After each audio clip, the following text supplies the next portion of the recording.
Oh my god, this is crazy. You see, it has like literally giving you the whole exam for the Concordia, like even the format, like even Hannah and everything. You see, like 5 marks, 2 marks, 3 marks. Like it's literally like an exam made by the professor. Hi guys, welcome back to my channel. So in this video I'll basically show you guys how did I got an A+ in this course by using Claude Code. I've also showed you guys how I got a in this course A+ when I was using Notebook LM, and the link to that video will be provided into the I button, and you can also check out the playlist for that where I also showed you the proof of getting the A+.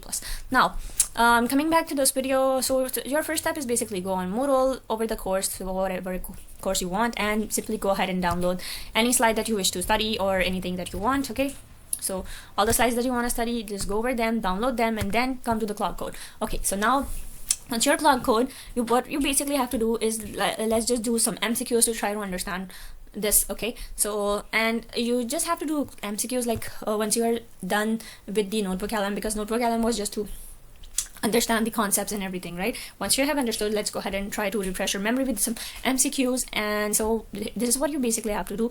Just ask it to generate a few MCQs for you, and the Claude Code is pretty good for MCQs because it gives you really accurate MCQs. And you know, if you go ahead and use ChatGPT for MCQs, it's not that useful because ChatGPT gives you MCQs that are really easy to guess, and most of the answers are basically option B. So like without even trying, you already know the answer to that is B. And you here, as you guys can see, the answers are pretty much dispersed, so it's not like always giving you B like that. So it's pretty nice over here, and they're really relevant as well. Okay, and once you're done with all the MCQs, the next step is basically to give you some flashcards. Okay, so the flashcards, they're really nice. So you just go ahead and open the flashcards, and let me show you guys. They're like really nice.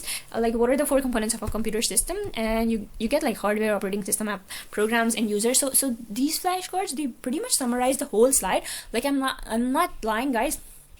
Like these flashcards are literally game changers because you don't even have to read the slides and actually go over the slides. You only need to practice with these flashcards, and you're pretty much done for the exam, because that's pretty much the stuff that they are asking you, and everything is summarized here, like all the key concepts and everything that you have to know. You see system, program, application, program, it is all in here. The only thing that you have to do is like memorize these flashcards, maybe go over them and try to memorize them before your exam. Okay, so you don't miss out. So if you want, you can go ahead and do them for any chapter that you want, or maybe a certain chapter where it doesn't click so much. Okay, so let me show you for the other stuff as well. This is for like chapter 3, what is a process execution, a program in execution. Okay, so just like that, you have so many of them, and they're really nice. You see, really nicely organized and everything. These are pretty much like your notes over here for each chapter. Okay, so once you are done with the Notebook LM, understanding everything, practicing MCQs, and now the flashcards as well, now is the time for the midterm, and you have to study for the midterm, and you need a practice exam, right? So now your next step is basically to go over the internet and try to look for any past midterm or anything that you find. Okay, so I found this one over the internet, so that was from Hannah. Okay, so this is what we have. Okay, so I basically found this over the internet. So it's like a past midterm. Okay, so if you want to take screenshots of it, I don't know, so I'm just gonna go a little slow. Okay, you have to do is you need to go over Claude Code again, and after that you basically go over new chat, and then you know here you have a lot of options over here. So here you go over these styles, and then you have to select learning. Okay, so once you go ahead and select learning, so the prompt that you have to basically give it to generate is basically, first you have to select the past midterm that we just found, and next you basically go ahead and say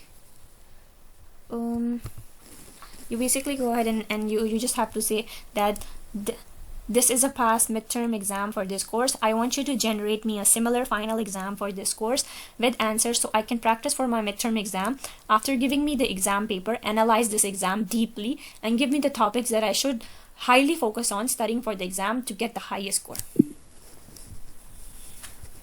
Okay, and this is what I used to dictate, and this is basically whisper flow, and it's pretty useful because you don't have to type. You basically go ahead and say, and it's gonna automatically type for you. Okay, if you want, it has done a few errors.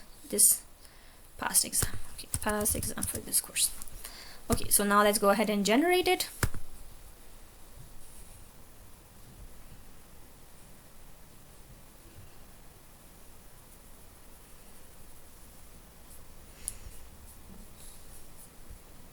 Okay, so these are basically the topics that you have to know, just like really focus on for the exam, and this is what they're actually testing you for the midterm. So now you know the topics, and you can go over the slides and look over them again.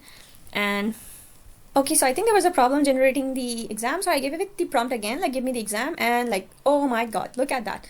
It has literally giving you the exam like format, like literally formatting just like how Concordia professor would, just like it says, it even says Eamon Hanna instructor, and it gives you question 1, question 2, question 3, like literally even the marks of it, question 3, question 4, and you have question 5, and like all the problems over here. And then once you're done with all the questions, it also has an answer key for those questions, so you can maybe check those out. So the answer key for question 1 is this one, and answer key for question 2 is this, question 2, question 3, question 4, and question 5. So if you guys want, you can basically go ahead and take screenshot of it as I'm scrolling them, so it's gonna be easier for you guys. Okay, all right, so this is what is for the exam paper. Now, if you can generate any similar exam like that, and it makes your life really easier. And you know, once you are done with the exam, remember we have these highly topics that we want to cover, and these are I didn't just prompt it for nothing. I'm gonna use them in the, what is it called, the Gemini. So these are really gonna be helpful in the Gemini. So for that, I will show you how I'm gonna use these topics to study further with the Gemini. So I'll see you guys in the next video, and thanks for watching. Bye.